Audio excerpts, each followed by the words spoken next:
CM Yogi Adityanath के पिता आनंद सिंह बिष्ट का अंतिम संस्कार किया गया। सीएम योगी के बड़े भाई बनेंद्र सिंह ने मुखाग्नि दी। ऋषिकेश के फूलचट्टी घाट पर अंतिम संस्कार किया गया।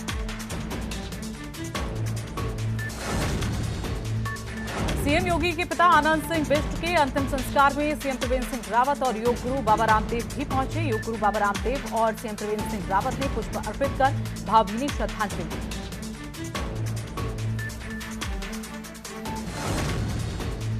सीएम योगी आदित्यनाथ ने टीम 11 के अधिकारियों के साथ समीक्षा बैठक की। बैठक के दौरान कोरोना को लेकर चर्चा हुई। इस दौरान सीएम योगी ने कहा कि ये परीक्षा की घड़ी है और मुझे आप सभी पर पूरा भरोसा है। मेरी शुभकामनाएं आपके साथ हैं।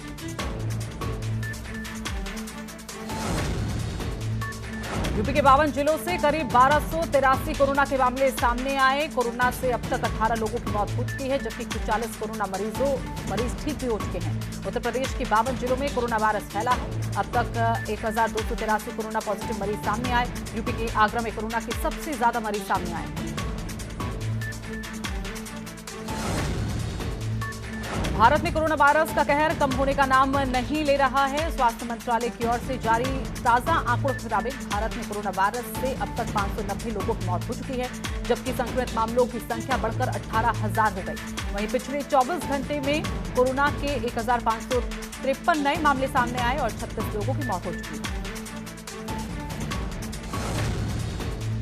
दुनिया वैश्विक महामारी कोरोना संक्रमण के दौर से गुजर रही है। कोरोना से मरने वालों की संख्या में रोज बढ़ोतरी हो रही है। इस वायरस से अब तक 1,70,000 से ज्यादा जानें जा चुकी हैं और 24 लाख से ज्यादा लोग संक्रमित हैं, जबकि 6,25,000 से ज्यादा लोग ठीक भी हो चुके हैं। दुनिया में सबसे ज्यादा प्रभावित देश अमेरिका में मृतकों की संख्या 40,000 को पार कर गई और 7,64,000 से ज्यादा लोग संक्रमित हैं।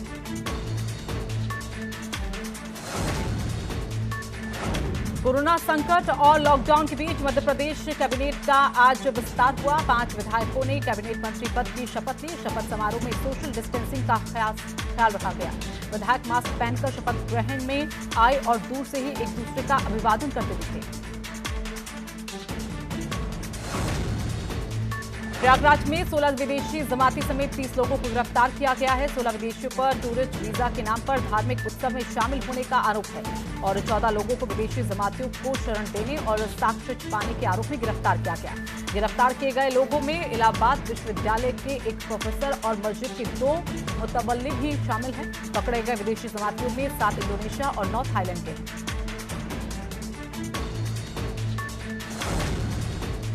पुलिस की दबंगई से कोरोना मुहिम को लगातार झटका लग रहा है। कन्नौज पुलिस ने ड्यूटी पर जा रहे स्वास्थ्यकर्मी की जमकर पिटाई कर दी है। हालांकि स्वास्थ्यकर्मी ने पुलिस को अपना आई कार्ड भी दिखाया, लेकिन स्वास्थ्यकर्मी के आई कार्ड को कन्नौज पुलिस फर्जी बताते हुए पिटाई कर दी।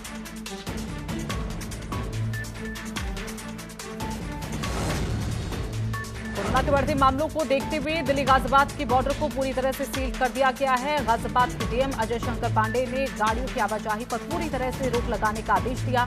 इस आदेश के बाद से गाजीपुर मंडी के पास दिल्ली यूपी बॉर्डर पर भारी जाम लग गया है। यूपी पुलिस लोगों को दिल्ली जाने तो दे रही है, लेकिन दिल्ली से गाजियाबाद आने नहीं दे रही।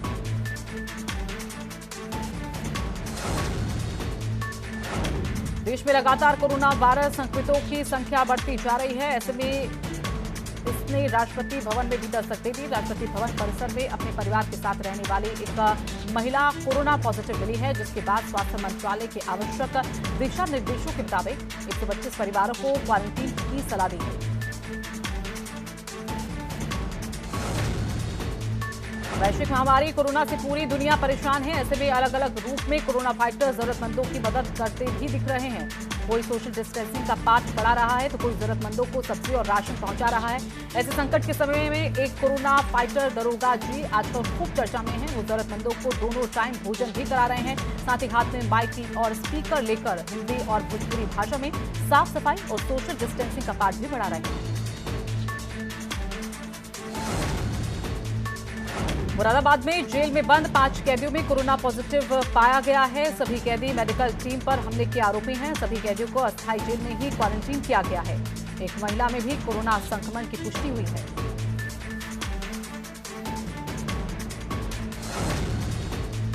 बिजनौर में कोरोना मरीजों की संख्या लगातार बढ़ रही है। जिले के लहचौर थाना क्षेत्र में तैनात एसआई की रिपोर्ट कोरोना पॉजिटिव आने से पुलिस महकमे सहित प्रशासन में हड़कंप मच गया। डीएम और एसपी के आदेश के बाद लहचौर थाना सील कर 40 से 45 पुलिसकर्मियों को होम क्वारंटीन किया गया है। वहीं कोरोना पॉजिटिव एसआई के कांटेक्ट में आए 10 पुलिसकर्मियों के सैंपल जांच के लिए भेज दिए गए। फिलहाल थाना को सील कर सैनिटाइज करने का काम शुरू कर दिया गया।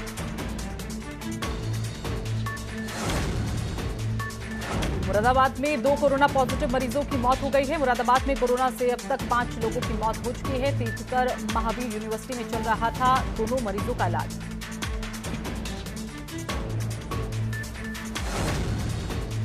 बरेली में आकाशीय बिजली गिरने से एक ही परिवार की 3 लोगों की मौत हो गई, जबकि 5 अन्य झुलस गए। घायलों को इलाज के लिए निजी अस्पताल में भर्ती कराया गया है। राम अवतार सिंह अपने परिवार के साथ अन्य सदस्यों के साथ खेत में गेहूं की मड़ाई कर रहे थे। इसी दौरान अचानक आकाशीय बिजली इन पर गिरी और सभी लोग बुरी तरह से झुलस गए। सभी को इलाज के लिए निजी अस्पताल में ले जाया गया, जहां राम अवतार सिंह, उनके बेटे सुमित सिंह और भतीजे ब्रिजेश सिंह को मृत घोषित कर दिया गया, जबकि बुरी तरह से झुलसे अमित ज्ञान सिंह, दिनेश और राम प्रताप का इलाज जारी है।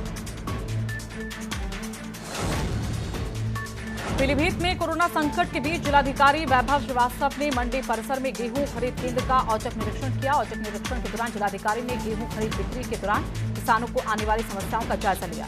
जिलाधिकारी ने किसानों से बातचीत कर उनकी समस्या के समाधान के निर्देश दिए। सभी केंद्र प्रभारियों को ये निर्देश दिया गया है कि गेहूं की खरीद में तेजी लाई जाए, ताकि किसानों को कठिनाई का सामना न करना पड़े।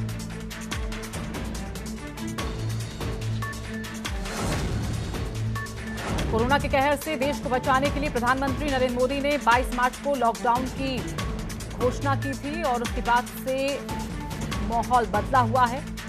पीएम की सलाह का नियम पूर्वक पालन हो रहा है। लॉकडाउन के करीब 1 महीने बीतने के बाद सड़कों पर सन्नाटा पस रहा है। लखनऊ का हजरतगंज की रौनक खत्म हो गई है।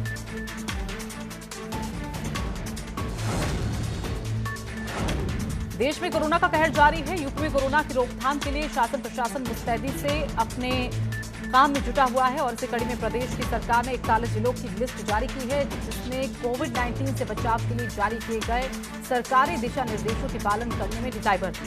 इन 41 जिलों की लिस्ट में एक लखीमपुर जिला का नाम भी है। इस लिस्ट में नाम आने के बाद लखीमपुर जिला प्रशासन हरकत में आ गया। प्रशासन ने सख्त रुख अपनाते हुए इंडो नेपाल बॉर्डर को सील कर दिया। इसके अलावा लखीमपुर से सटे सभी जिलों की सीमाओं और प्रमुख मार्गों को भी सील कर दिया गया है।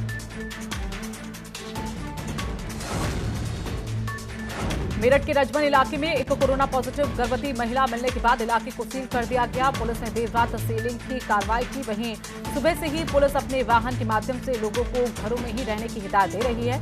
सदर बाजार पुलिस बकायदा अपनी गाड़ियों में घूमकर अनाउंसमेंट कर रही है कि सब घरों में रहे। यहां रहने वाली एक गर्भवती महिला को कोरोना पॉजिटिव पाया गया है, जो कि सब्जी व्यापारी की पत्नी है। ये महिला जिस अस्पताल में इलाज कराने पहुंची थी, उस अस्पताल को भी सील कर दिया गया। जालौन में लॉकडाउन का पालन नहीं करने वालों की लिस्ट नाम आने के बाद प्रशासन सख्त हो गया। पुलिस ने लॉकडाउन का उल्लंघन करने पर युवकों को मेंढक बनाया, जिसका वीडियो सोशल मीडिया पर वायरल हो गया।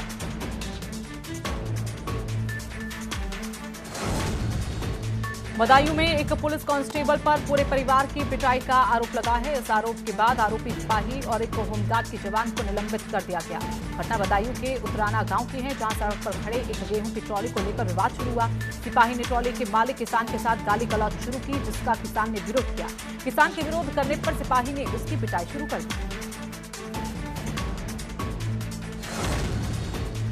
धार्मिक नगरी वृंदावन में कोरोना महामारी के नाश के लिए महाकाल भगवान भोलेनाथ की वैदिक पद्धति से आराधना की गई। वृंदावन के धर्माचार्य ने अति रुद्राभिषेक किया और लोगों ने इसे ऑनलाइन सोशल मीडिया के प्लेटफॉर्म पर लाइव देखकर घर बैठे ही पूजा की। आयोजकों की माने तो ये विश्व में पहली बार है जब डिजिटल प्लेटफॉर्म पर इतनी बड़ी संख्या में लोगों ने घर में बैठकर रुद्राभिषेक किया है। मिर्जापुर में लॉकडाउन के दौरान सोशल डिस्टेंसिंग की जमकर धज्जियां उड़ाई जा रही है। बैंक संबंधित कामकाज को लेकर बैंक के बाहर लोगों की भारी भीड़ जमा हो गई। इलाके के आर्यव्रत बैंक के बाहर बड़ी संख्या में लोग कतार में खड़े भी नजर आए। लोग पैसा निकालने के लिए बैंक के बाहर लाइन में तो लगे, लेकिन सोशल डिस्टेंसिंग का पालन कहीं से भी होता हुआ नजर नहीं आया। हैरत की बात तो ये है कि बैंक के बाहर एक सिपाही ड्यूटी पर तैनात था और बैंक से चंद कदम की दूरी पर ही पुलिस चौकी भी मौजूद है। कोरोना के बढ़ते कहर के बीच जनता, बैंककर्मी और पुलिस सभी लापरवाह नजर आ रहे हैं। राजधानी देहरादून के पेट्रोल पंपों का एसपी सिटी श्वेता चौबे ने औचक निरीक्षण कर पंप संचालन की व्यवस्थाओं को जांचा। राजधानी दून के ईसी रोड पर संचालित हो रहे पेट्रोल पंप पर कर्मचारियों की अधिक संख्या को देखते हुए एसपी सिटी ने डालनवाला इंस्पेक्टर को कार्रवाई के निर्देश दिए। साथ ही उन्होंने सभी पेट्रोल पंप संचालकों से नियमानुसार काम करने की हिदायत भी दी।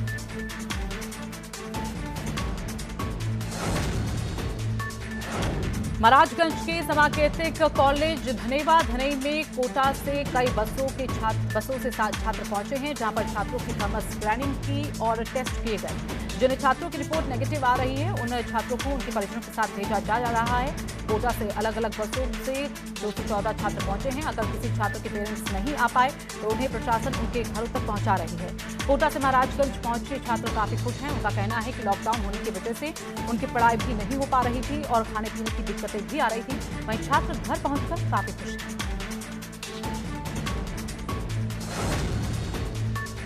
लॉकडाउन के दौरान भी शराब की तस्करी रुकने का नाम नहीं ले रही है। वहीं पुलिस भी ऐसे लोगों की धरपकड़ करने में कोई कसर नहीं छोड़ रही। अल्मोड़ा पुलिस ने पपर शैली कसार देवी के पास से एक ऑल्टो कार से 18 पेटी शराब बरामद की थी। पुलिस ने शराब समेत अभियुक्तों को गिरफ्तार कर उसके खिलाफ आबकारी अधिनियम के तहत कार्रवाई तहत मुकदमा दर्ज कर कार को सीज कर दिया।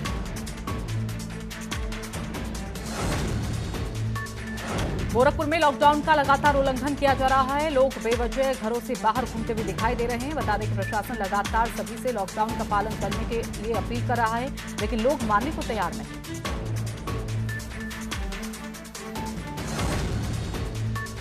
उत्तराखंड में कोरोना के 2 और मामले सामने आए हैं, जिससे स्वास्थ्य विभाग की चिंताएं बढ़ गई है। राज्य में कोरोना पॉजिटिव मरीजों की संख्या 46 हो गई। वहीं अभी तक 18 कोरोना पॉजिटिव मरीज ठीक होकर डिस्चार्ज भी हो चुके हैं। अपर सचिव स्वास्थ्य युगल किशोर पंत ने कहा है कि राज्य में कोरोना से निपटने को लेकर विभाग के स्तर पर तैयारियां की जा रही हैं, जिससे कोविड-19 जैसे वायरस से निजात मिल सके।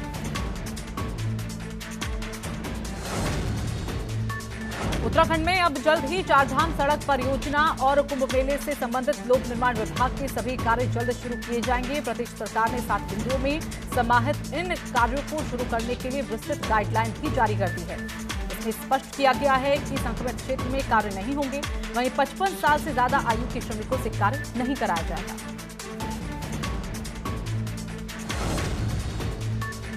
काशीपुर में नेपाल जा रहे 9 नेपालियों को आईटीआई थाना क्षेत्र से पुलिस ने रोक लिया है, जिसके बाद सभी का मेडिकल चेकअप के बाद काशीपुर स्थित राहत शिविर में पहुंचा दिया गया। दरअसल जसपुर की एक निजी कंपनी में ये सभी युवक मार्केटिंग का कार्य करते थे। देश भर में कोरोना वायरस महामारी के चलते लॉकडाउन की घोषणा के बाद ये सभी 9 युवक जसपुर में ही फंस गए। इसके बाद लॉकडाउन के दूसरे चरण की 3 मई तक घोषणा के बाद ये सभी युवक जसपुर से निकलकर काशीपुर के रास्ते नेपाल होते हुए जा रहे थे। कोरोना संक्रमण से बचने के लिए ग्रामीण क्षेत्रों में भी लोग जागरूकता फैला रहे हैं। श्रीनगर से सटे खोला गांव की प्रधान एक हाथ से सैनिटाइजर और एक हाथ में बिच्छू घास लेकर गांव को सैनिटाइज कर रहे हैं। प्रधान का कहना है कि इस महामारी के दौर में हर किसी को अपने स्तर पर प्रयास करने होंगे। साथ ही उन्होंने कहा कि सभासदों के साथ मिलकर वो गांव को सैनिटाइज करने में जुटी हुई हैं और जो व्यक्ति गांव से बाहरी हैं प्रवेश करते हैं तो उस पर बिच्छू घास लगाया जाएगा।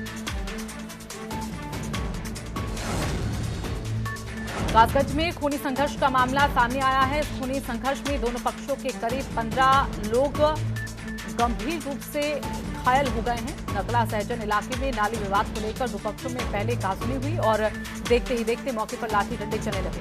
इस मारपीट में घायल हुए लोगों को इलाज के लिए जिला अस्पताल रेफर कर दिया गया। दोनों पक्षों ने एक दूसरे के खिलाफ थाने में तहरीर भी दी है। पुलिस घटना की जांच कर रही है। दोनों ही पक्षों के पास लाइसेंसी हथियार है। पुलिस ने एहतियातन हथियार अपने पास जमा कर लिए। हमीरपुर के सदर बस स्टैंड के पास निजी शौचालय में एक युवक का लाश मिलने से सनसनी फैल गई। शौचालय के एक कमरे में युवक का शव रस्सी से लटका हुआ मिला।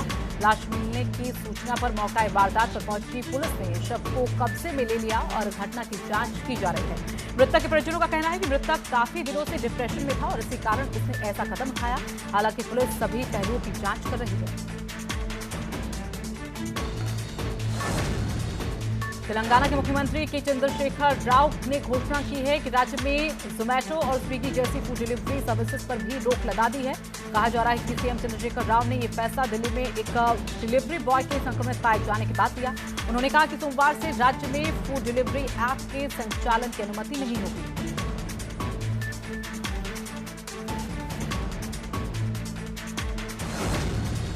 तेलंगाना में कोविड-19 के मामले 858 तक पहुंच चुके हैं, जिनमें 186 मरीज ठीक हो चुके हैं और 21 लोगों की मौत हो गई है, जिसके चलते तेलंगाना 8 मई तक लॉकडाउन बढ़ाने वाला पहला राज्य है। इस बात की जानकारी राज्य के मुख्यमंत्री के चंद्रशेखर राव ने खुद दी है।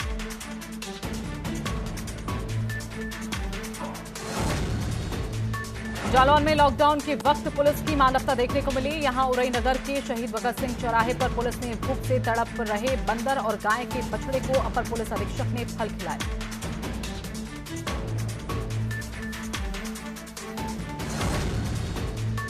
बागेश्वर में भी बेबस और असहाय लोगों तक मदद पहुंचाने के लिए प्रशासन के अलावा जिले स्तर पर कई संगठन लगातार काम कर रहे हैं। तो जीतनगर मंडल सेरा निवासी कैलाश जोशी द्वारा अपने घर में कई दिनों से मोदी किचन के नाम से किचन चलाई जा रही है। कौशाम्बी में महेवा घाट थाना क्षेत्र के रानीपुर गांव में मवेशी चराने गए 2 लड़के पानी पीने के दौरान यमुना में डूब गए। 2 लोगों की डूबने की जानकारी मिलते ही प्रशासनिक अमले में हड़कंप मच गया। पुलिस ने जाल डालकर दोनों के शव खोजने की कवायद शुरू की, जिसमें से एक लड़के का शव मिल गया है, दूसरे शव की तलाश जारी है।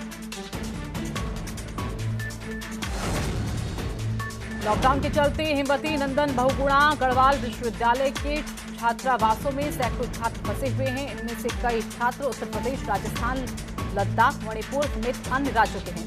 लॉकडाउन के दौरान छात्रों को किसी भी प्रकार की परेशानी का सामना न करना पड़े, इसके लिए विश्वविद्यालय प्रशासन लगातार छात्रावासों का निरीक्षण कर रहा है।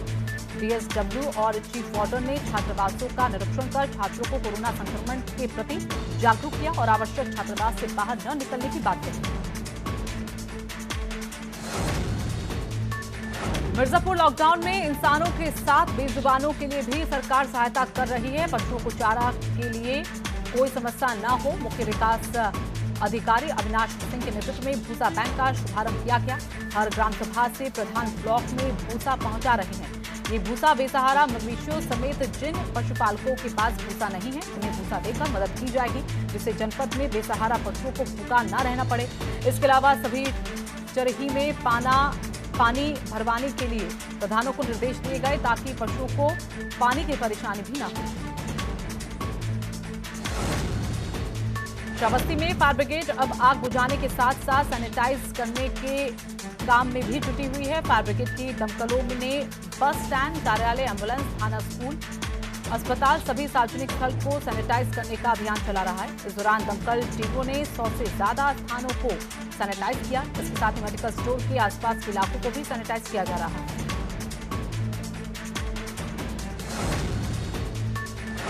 अमेरिका के टेक्सास इंटरमीडिएट मार्केट में कच्चा तेल मई के वायदा सौदे के लिए गिरते हुए $37.63 प्रति बैरल तक पहुंच गया है। दुनिया भर में लॉकडाउन को देखते हुए जिन कारोबारियों ने मई के लिए वायदा सौदे किए हैं, वो अब इसे लेने को तैयार नहीं। कच्चे तेल की ये गिरावट दुनिया सहित भारत की इकोनॉमी के लिए भी कोई अच्छी खबर नहीं है।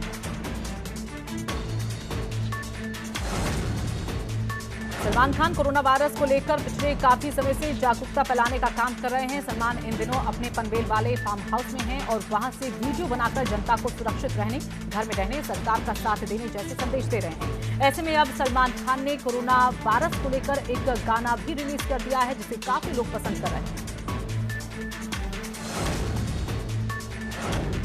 कोरोना वायरस के चलते देश में इस समय लॉकडाउन लगा हुआ है। इस लॉकडाउन में कई जाने माने सितारे एक साथ आए हुए हैं और उन्होंने घरेलू हिंसा के खिलाफ आवाज उठाने की बात कही है। वीडियो रिलीज किया गया है, जिसमें विराट कोहली, अनुष्का शर्मा, माधुरी दीक्षित ने और विद्या बालन जैसी कई हस्तियां लोगों को घरेलू हिंसा के खिलाफ आवाज उठाने का संदेश देते हुए नजर आ रहे हैं और दुर्व्यवहार के खिलाफ रिपोर्ट दर्ज कराने की अपील भी कर रहे हैं। क्रिकेट जगत के तमाम दिग्गज और क्रिकेटर अपने घर पर ही परिवार के साथ समय बिता रहे हैं। लॉकडाउन और कोरोना के कारण हेयर कटिंग सैलून भी बंद है। ऐसे में बढ़ते बालों की बड़ी समस्या हर एक क्रिकेटर के लिए परेशानी है। बिना हेयर कट कपिल देव चश्मे के साथ साथ सूट बूट वाले कटप्पा लग रहे हैं। कपिल देव का वीडियो फोटोज सोशल मीडिया पर वायरल हो रहा है।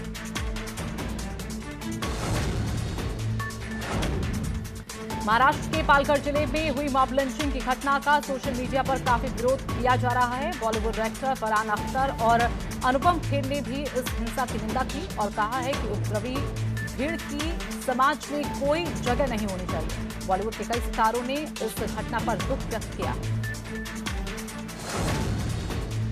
नेहा कक्कड़ ने तकिया पहनकर अपने फैंस के लिए वीडियो बनाया है। सुनने में आपको ये थोड़ा अटपटा लग रहा होगा, लेकिन ये सच है और सिर्फ नेहा ही नहीं, दुनिया भर के कई लोग ये अटपटा काम कर भी रहे हैं। दरअसल सोशल मीडिया पर #पिलो चैलेंज चल रहा है, जिसको नेहा ने एक्सेप्ट करते हुए वीडियो बनाया। कार्तिक आर्यन लॉकडाउन फेज में अपनी फैमिली के साथ अच्छा वक्त बिता रहे हैं।